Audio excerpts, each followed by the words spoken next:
Some artists experience a commercial downturn but quickly bounce back with a hit album or single. Others, however, get stuck in a long slump. In the last video, we looked at 8 flop eras that lasted longer than expected. And in this video, we'll look at 8 more. Ciara. Ciara was once a force in R&B and pop music, launching her career with the massively successful Goodies in 2004, which debuted at number 3 on the Billboard 200 and went triple platinum in the US. She continued her success with The Evolution in 2006, which hit number 1 and sold 338,000 copies in its first week. But after that, things started to decline. Her third album, Fantasy Ride in 2009, attempted a more mainstream pop approach, but flopped commercially, debuting on number 3, but selling only 81,000 copies in its first week, far below expectations. And even though Love Sex Magic featuring Justin Timberlake was a minor hit, it wasn't enough to save the era. Things got worse with Basic Instinct in 2010, which had one of the worst drop-offs in pop history, selling just 37,000 copies in its first week and disappearing from the charts almost immediately, despite efforts to revive her career, including her self-titled album Ciara in 2013, which featured the R&B hit Body Party, and Jackie in 2015, which debuted at number 17 with a week 19,000 copies sold. Ciara never regained her early commercial dominance. Even Beauty Marks in 2019 failed to make an impact. Despite her success in other areas, fashion, hosting, and social media, her music has struggled to reach the level of relevance she had in the mid-2000s. Demi Lovato. Demi Lovato is a fascinating case, an artist who remained famous but struggled to maintain consistent commercial success. She didn't really have a definitive flop album, but spent most of her career in a cycle of moderate success, followed by a sharp decline. Her first big success came with Demi in 2013, which debuted at number 3 on the Billboard 200, selling 110,000 copies in its first week. It spawned the platinum hit Heart Attack and broke her away from being seen as just a Disney star. Things began to decline with Confident in 2015. While the album debuted at number 2 with 98,000 units sold, it failed to produce major hits outside of Cool for the Summer. Then Tell Me You Love Me was released in 2017. It had her biggest song Sorry Not Sorry, but the album itself barely moved 75,000 units in its first week. Then came Dancing with the Devil, The Art of Starting Over in 2021, which should have been a big comeback considering the deeply personal content. However, it only debuted at number 2 with 74,000 units and disappeared from the charts quickly. Then she dropped Holy Fuck in 2022. A huge change in her sound, pivoting to pop punk. The album debuted at number 7 with just 33,000 units sold, one of her lowest first week numbers ever.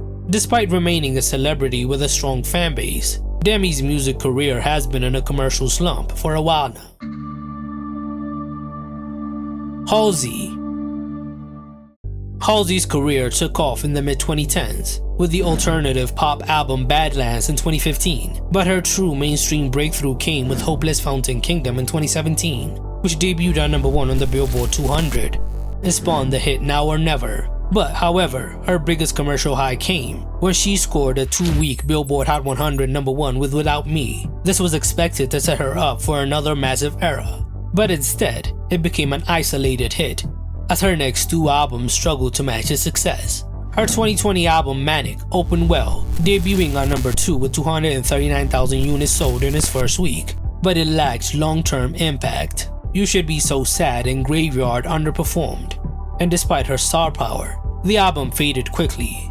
Then came If I Can't Have Love, I Want Power in 2021, a drastic departure into alt-rock, produced by Trent Reznor and Atticus Ross. While it debuted on number 2 with 98,000 units sold, it had no real hit singles and disappeared from the charts fast. The lack of a proper radio push, paired with its niche sound, kept Halsey outside of the mainstream. By 2022, she attempted to regain pop relevance with So Good, but even after going viral for complaining that her label wouldn't release it, the song peaked at a week number 48 on the Billboard Hot 100. Halsey was then trapped in an era of uncertainty. Then she came back to drop her latest album, The Greatest Impersonator, in 2024. The album debuted at number 2 on the Billboard 200, selling 93,000 units. It had a good reception, but it didn't really spawn any big hits. While Halsey remains an established name, she hasn't been able to deliver chart-topping hits for a while now.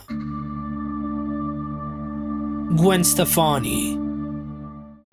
Gwen Stefani had a legendary 2000s run, both as a lead singer of No Doubt and as a solo artist. Love Angel Music Baby in 2004 was a monster success, selling over 7 million copies worldwide. She followed that up with The Sweet Escape in 2006, which included the massive title track. Then, after a long break, she attempted a comeback in the mid-2010s. But what should have been a huge return became a prolonged flop era that still hasn't ended. It started with 2015's failed comeback singles, Baby Don't Lie and Spark the Fire, both of which flopped. Realizing her initial return wasn't working, she pivoted to a more personal approach, leading to This Is What the Truth Feels Like in 2016, which debuted on #1 on the Billboard 200, only selling 84,000 copies in its first week. The singles did not perform well on the charts, with the biggest hit from the album Make Me Like You failing to reach the top 40, peaking on number 54 on the Billboard Hot 100. She pivoted to Christmas music in 2017 with Make It Feel Like Christmas, which didn't make much of an impact, peaking on number 51 on the Billboard 200. In 2020, she attempted another return to pop. Then, at the end of 2024, she came back with the album Bouquet, which was a commercial failure, debuting on number 94, moving 12,000 units in its first week. At this point, Gwen has gone close to 2 decades without a real hit, with each attempt at a comeback extending her flop era. Jennifer Lopez. Jennifer Lopez dominated the early 2000s with a string of successful albums like On the Six, J-Lo and This Is Me Then, which produced major hits like If You Had My Love, Love Don't Cost a Thing and Jenny from the Block. However, by the mid-2000s, her reign began to fade. Her 2005 album Rebirth debuted on number 2 on the Billboard 200, but quickly lost momentum, with the lead single Get Right being its only success. Things worsened with Brave in 2007, which only debuted on number 12, becoming her lowest selling album at the time. Singles like Do It Well failed to make a significant impact, and J-Lo, once considered a guaranteed hitmaker, struggled to regain her footing. By 2009, her career hit a major roadblock when the lead single from her next album Louboutins flopped so hard that her label had to delay the project, while On the Floor gave her a huge comeback. Her momentum fizzled again with AKA in 2014, which debuted on number 8 on the Billboard 200, and quickly disappeared. None of its singles, including Booty featuring Iggy Azalea, could replicate her past success. Since then, Jennifer has struggled to maintain musical relevance. Despite releasing new music, nothing has truly caught on in the streaming era. Even This Is Me Now, which was released at the start of 2024, as a sequel to her biggest album, was met with lukewarm responses. The album debuted on number 38 on the Billboard 200, selling just 14,000 copies in its first week, making it her lowest charting album ever. After nearly 2 decades of inconsistent chart performances, J-Lo's musical career has been in a long flop era. Christina Aguilera. Christina Aguilera was once considered one of the biggest pop divas of her generation, with massive hits from her self-titled debut in 1999 and the groundbreaking Stripped in 2002. She established herself as a force to be reckoned with. Back to Basics in 2006 also saw commercial success, debuting on number 1 on the Billboard 200 with 346,000 copies sold in its first week. However, Christina's commercial dominance began to decline with Bionic in 2010.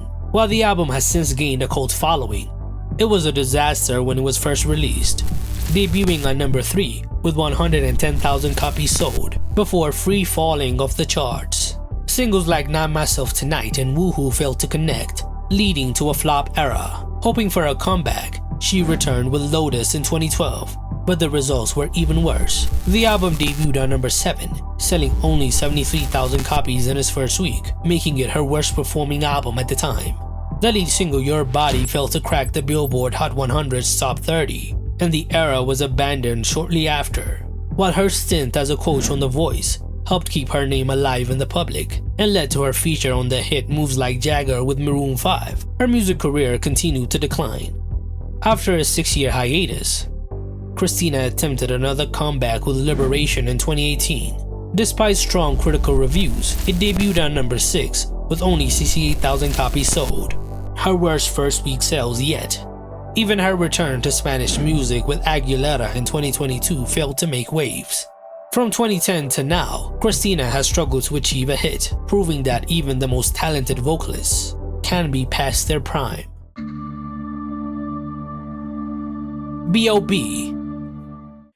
There was a time when B.o.B was poised to be one of the biggest pop rappers from his generation. With a strong start in 2010, his debut album The Adventures of Bobby Ray debuted on number 1 on the Billboard 200, selling 84,000 copies in his first week. The project spawned massive hits like Airplanes with Hayley Williams and Nothing On You with Bruno Mars, both of which peaked on number 2 and number 1 respectively. Despite his early success, B.o.B's career quickly took a turn. His sophomore album Strange Clouds in 2012 opened with 76,000 copies, showing an early sign of decline, though it still produced a couple of hits. However, by his third album Underground Luxury in 2013, his mainstream presence had massively declined, with the album debuting on number 22 and only moving 35,000 copies. What followed was one of the longest flop eras in hip-hop. After his commercial decline, B.o.B had some label issues. His 2016 album Ether failed to chart on the Billboard 200, and by this point, his singles were no longer making an impact. Then he leaned heavily into conspiracy theories, most notably becoming one of the most vocal flat earthers. He even made music about it, even getting into a beef with the scientist Neil deGrasse Tyson. B.o.B continued to release music independently, including Naga in 2018, Southmatic in 2019, Insomnia in 2020. These albums barely made a dent. His decline has lasted well over a decade, longer than his period of mainstream success. I don't think he has any chance of bouncing back. Kanye West. Kanye West was once a defining artist of his generation, with a legendary 5-album run with his college trilogy, 808s and Heartbreaks, and My Beautiful Dark Twisted Fantasy, all classic albums. He continued his reign with Yeezus in 2013 and The Life of Pablo in 2016. Even his most controversial album, before his true fall-off Ye in 2018, debuted on number 1 with 208,000 units sold in his first week, proving that he still had commercial power. However, by the time Jesus is King was released in 2019, cracks in his dominance were starting to show. The album still debuted on number 1, but it was one of his most hated albums and is considered one of his worst. Things got significantly worse in 2022 when Kanye torched his career with a series of anti-Semitic comments that had multiple brands cutting ties with him. His actions led to the industry blackballing him. His follow-up album Donda 2 was released exclusively on his stem player, a move that limited its reach. The album had zero impact. Despite this, Kanye's flop era continued dragging on. His collab album Vultures 1 with Ty Dolla $ign in 2024 became his comeback, but while it debuted on number 1, the controversy surrounding it made it one of his weakest performing number 1 debuts. His 148,000 first week units were a far cry from his peak, but because he was independent, it was commendable. The album quickly collapsed on the charts, and the follow-up Vultures 2 was a disaster. It was the album where even some of his die-hard fans lost all hope. Ye's extended flop era isn't just about the numbers, it's about loss of credibility, as his behavior has now even tainted some of his greatest work. Which long flop eras did I miss? Tell me in the comments below.